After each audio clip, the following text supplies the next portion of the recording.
السلام عليكم ورحمة الله وبركاته. ازيكم يا حبايبي؟ عاملين ايه؟ اللهم صل وسلم وزد وبارك على سيدنا محمد صلى الله عليه وسلم. اللهم لك الحمد حتى ترضى، ولك الحمد إذا رضيت، ولك الحمد بعد الرضا.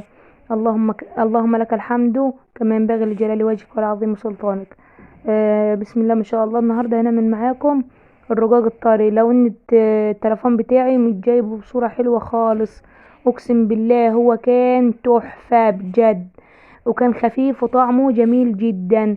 وان شاء الله باذن الله ما تزهقوش معايا في الفيديو، بس كملوا معايا الفيديو للاخر، وصلوا على النبي صلى الله عليه وسلم، واذكروا الله. واهم حاجة اهم حاجة الواحد يواظب على الصلاة بتاعه حتى لو كان وراه الف شغلانة، عشان ربنا يكرمنا ويكرمكم، اللهم امين. تعالوا معايا هقول لكم المقادير بتاعت الرقاق.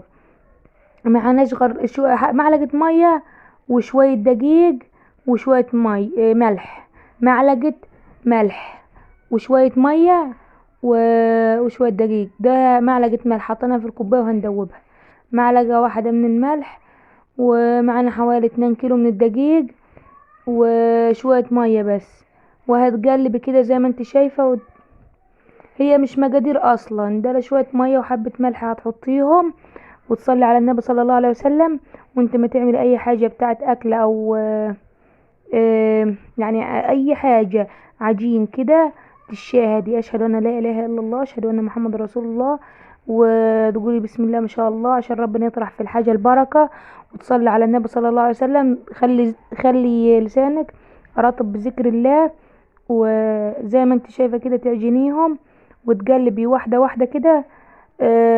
اهم حاجة العجينة، كل ما تعجنيها كويس كل ما تاخدي منها حاجة كويس. اي عجينة في اي عجينة في الدنيا تعمليها، لو اديتيها حقها كويس تاخدي عجينة بسم الله ما شاء الله عليها. انت هتحطي بس حبة مية، حبة حبة تزودي بالحبة يعني بسيط، ما تحطيش كتير. طبعا انا مش عامله مقادير، انت عنك سرك مش عارفه يعني الميه قد ايه. على حسب يعني ما هتلمي معاك العجينه. انا هوريك العجينه تبقى ازاي بالظبط. وده القمح اللي احنا عاملين بيه، قمح دقيق قمح يعني، من اللي بنزرعه في الغيطان وكده. ف يعني ايه، مش دقيق فينو ولا زير ولا كده. انا شايفين شكل العجينه خلعت من ايدي زي ما انتوا شايفين كده، وده شكل العجينه. وجبت شوية سمنة بلدي احطهم في قلب العجينة، بتخلي العجينة تنعم معاكي، وتبقى بسم الله ما شاء الله عليها، تبقى ناعمة وجميلة.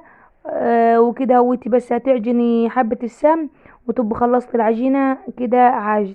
زي ما انتوا شايفينها ناعمة بسم الله ما شاء الله عليها. كل ما تعجنيها بالشكل ده تنعم معاك وتبقى جميلة بسم الله ما شاء الله تبارك الله. اللهم صل وسلم وزد وبارك على سيدنا محمد صلى الله عليه وسلم. بعد كده تجيبي صينية وترشي حبة دقيق وتقطعيها فيها، وتسيبيها ترتاح حوالي 5 دقايق وتبدأي فيها. طبعا احنا بنقطعها وبندور على طول. كل ما ترتاح معاك يعني العجينة اللي هتبقى فاضلة اللي مقطعاها هتديكي نتيجة احسن. وبسم الله ما شاء الله عليها، رقاق بسم الله ما شاء الله زي ورق السجاير، تحفة. وكان خفيف كده ومورق وجميل جدا. وهتقطعيه بالشكل اللي انت شايفاه ده كده، القطعة تقطعيها بالشكل اللي انت شايفاه ده، وتبقى حاطة حبة دقيق عشان في الصينية، عشان القطعة ما تلزقش منك، او العجينة ما تلزقش منك في الصينية اللي انت شايفاها اللي انت بتقطع فيها. وبتمسكيها واحدة واحدة زي كده، ده بالشكل ده، تقطعها بالشكل ده، هتسويها وتعملها زي الكورة وتحطيها. هي العجينة ملزقة معانا شوية، بس بسم الله ما شاء الله عليها كانت عجينة جميلة جدا وكانت تحفة، والنتيجة بتاعتها جميلة. بس والله العظيم اقسم بالله التليفون بتاعي هو اللي ظلم التصوير ومش مخلي الحاجة باينة حلوة. بس اللهم لك الحمد، ربنا يا رب يوسع علينا وعليكم وعلى أمة محمد أجمعين، وربنا يكرمني يا رب ويديني واجيب تليفون يعني غيره. اللهم لك الحمد. هو ده يعني الحمد لله، طالما معانا ده الحمد لله ماشي أموره والحمد لله. زي ما انتوا شايفين كده، لو وصلت معايا في الفيديو لحد هنا امان عليكم. لو اول مرة تشوفوا قناتي اشتركي في القناة، شجعيني، لايك منك، اي كومنت جميل، اي كومنت سبحان الله ما يجيني ما يشجعني ويديني حافز كده ان انا اتشجع وما ابقى فرحانة يعني. اي مشترك جديد يعني ما احس بفرحة كده، ما احس ان تعب مش هيروح ان شاء الله على الفاضي. زي ما انتم شايفين انا حطيت السمنة اللي كانت عندنا سمنة بلدي، ما فيش اي زيت ولا اي حاجة. لو حابة تحط زيت يعني زيت نظيف حطي، احنا ما كانش عندنا زيت فسيحنا السمنة اللي كانت عندنا سمنة بلدي.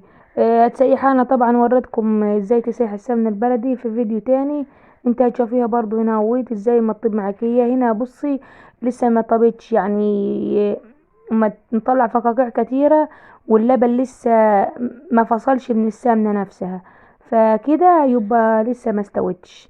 هتقلب فيها طبعا لان السمنة البلدي ممكن تفور منك او تتحرق منك. شايفين كانت اللبن تحسين ان هو مخلوط في السمنة، فدلوقتي تحس ان السمنة طلعت وبقت بقت صفرة زي ما انتوا شايفين كده.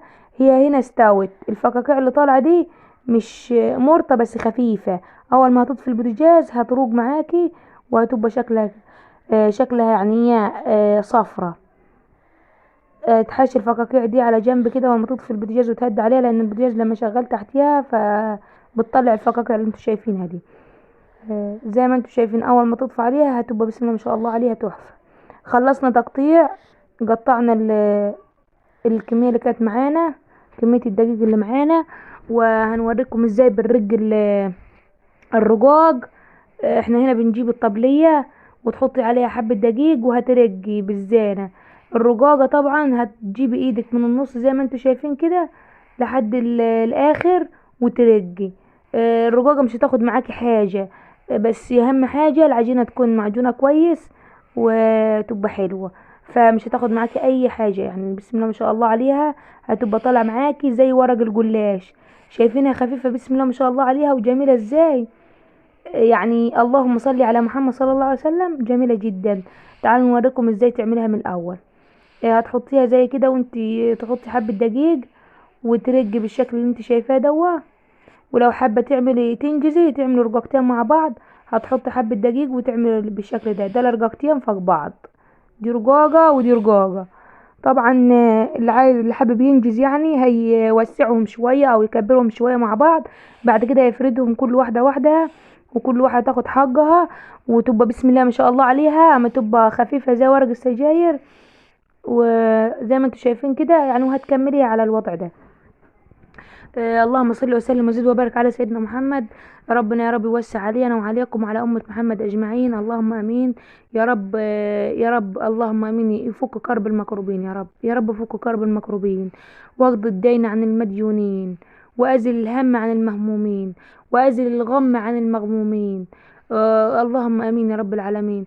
يا رب بحق الشهر الكريم اللي احنا فيه ده ربنا يتجاوز عنا سيئاتنا يا رب، اللهم امين. واغفر لنا ويدخلنا الجنة من غير عذاب ولا سابق، من غير عقاب ولا سابقة عذاب، اللهم امين يا رب العالمين. احنا والسامعين يا رب اجمعين، يا رب اجعل الدعوة اللي انا مدعيها دي لكل اللي يفتح الفيديوهات بتاعتي ربنا يجعلها من حقه ومن نصيب، اللهم امين يا رب العالمين. زي ما انتوا شايفين كده احنا كنا مرة الاتنين مع بعض.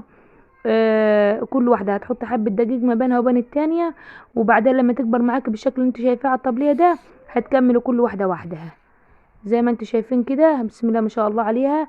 بس طبعا ايدك تبقى على الرقاقة بسرعة عشان ما تنشفش منك وتبقى خفيفة. كل ما الرقاقة ترجيها بسرعة وايدك تبقى خفيفة على الرقاقة وانت بترجي، فده بيديكي نتيجة جميلة بسم الله ما شاء الله عليها وما تتقطعش معاكي. كل ما تنشف معاك الرقاقة هتتقطع معاكي.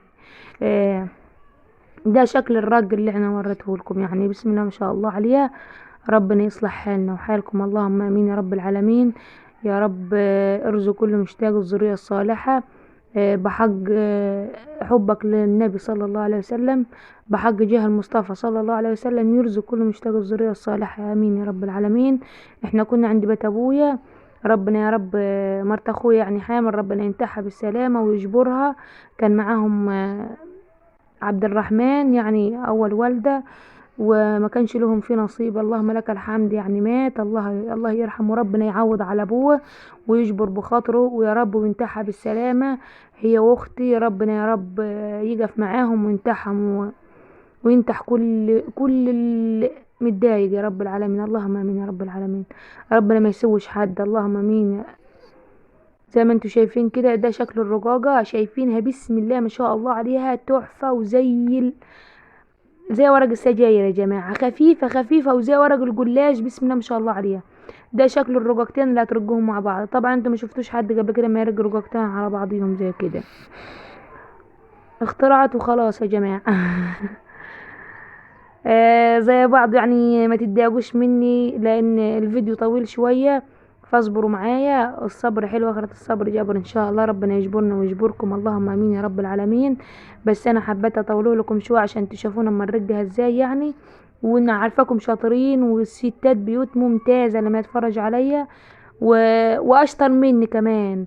بس يعني حابه ان انا لو في اي معلومه في الفيديو او اي حاجه تستفيدي منها، احب يعني لو انا عارفاها يعني هقولها لك وتستفيدي منها. زي ما انتوا شايفين كده، ده شكل الرقاقتين. ده طبعا بنتي مسكتها سحبتها من ستها فخلتها كرمشت بالشكل اللي انتوا شايفينه ده، كانت عايزه تقطعها.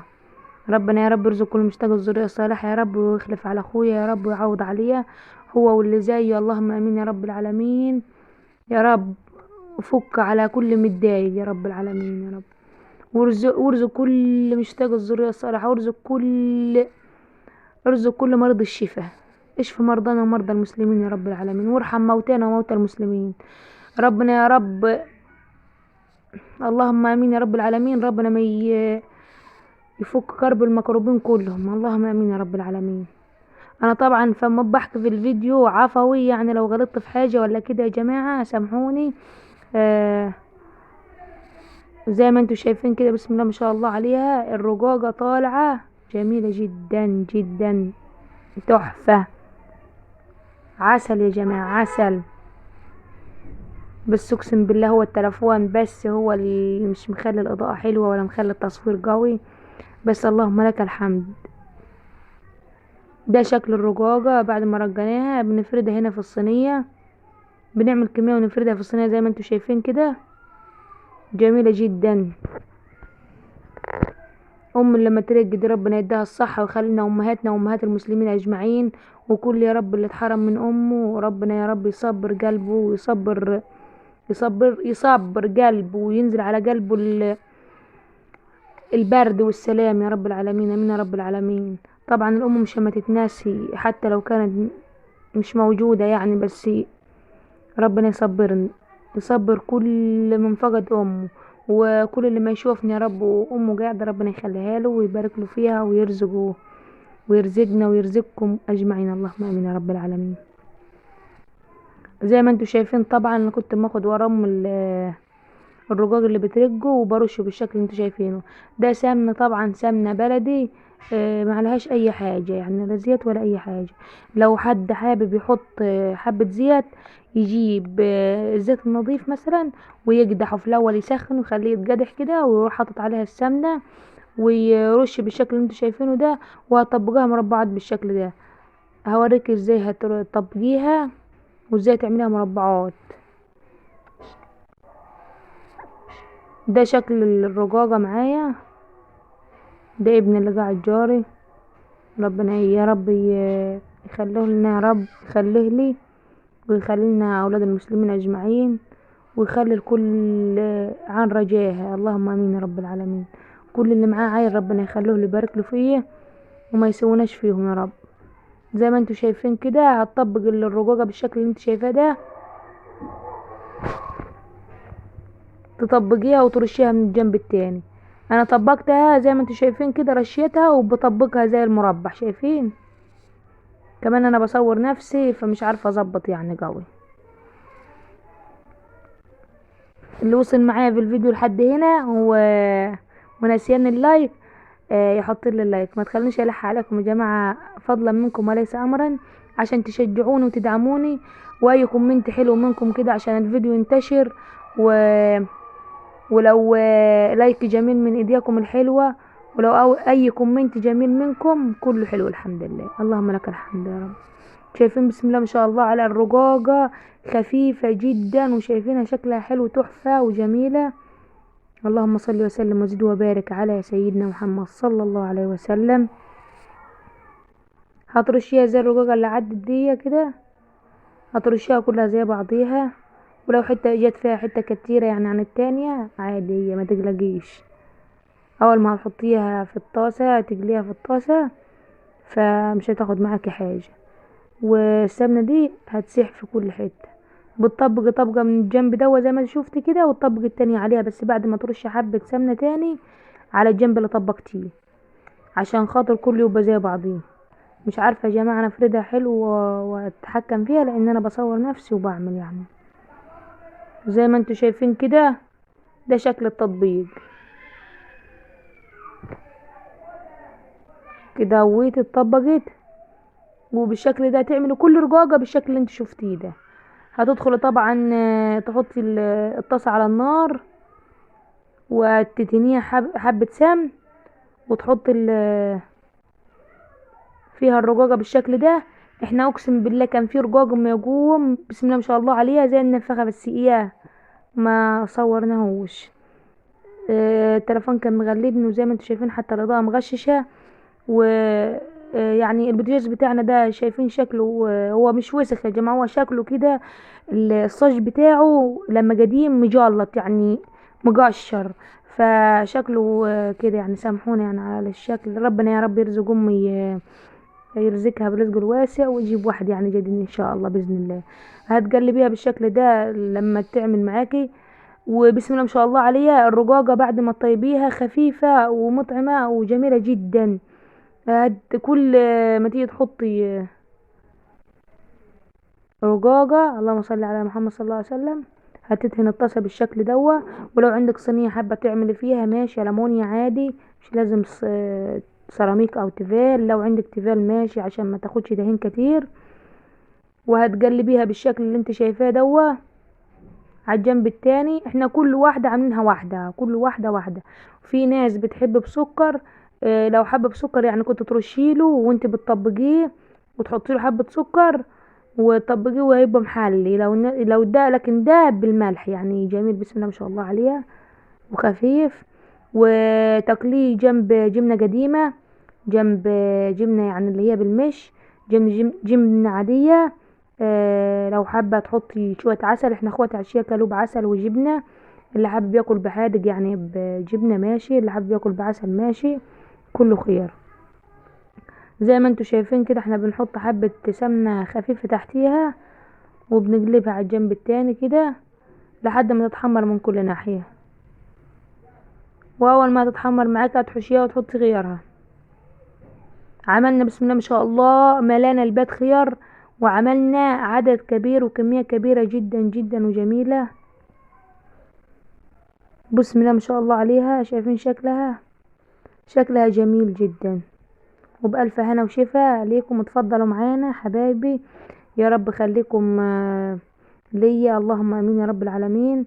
انتوا عيلتي التانية، وانتوا دعمي، وانتوا سندي بعد ربنا وبعد عيلتي. طبعا انا عشمانة في ربنا وعشمانة فيكم خير، ان انتوا تدعموني وتشجعوني. انا لسه يعني برضو مش فاهمة كل حاجة في تنزيل الفيديوهات والحاجات دي. فلو حد يعرف يعني ويكتب لي في الكومنتات او يقول لي يعني، يبقى مشكور. وربنا يا رب يرزقكم بالحلال، اللهم امين يا رب العالمين. وكفينا شر الفتن ما ظهر منها وما بطن، وكفينا بحلال عن حرامه، وبتعاطى عن معصيته، وبفضلك عمن سواك. اللهم امين يا رب العالمين. اللهم لك الحمد ولك الشكر. زي ما انتوا شايفين كده، دي كمية بسيطة احنا حطيناها بس على الصينية. بس احنا بسم الله ما شاء الله عملنا كمية كبيرة وتحفة وجميلة جدا. وبألف هنا وشفا. وتفضلوا معانا، والله العظيم لو عملت الطريقة دي طريقة جميلة ومش هتاخد معاك حاجة، وطريقة تحفة زي بعضه. هي الفيديو بتاعي مش منسق ومظبط حلو. اه شوية ما نصور واحنا ما نطيب، وشوية ما نصور واحنا ما نرق، وشوية نطلع نصور اللي ما ترش، فمش منسق زي حلو يعني. فاعذروني يعني وسامحوني. وربنا يا رب يوسع علينا وعليكم من فضل، اللهم امين.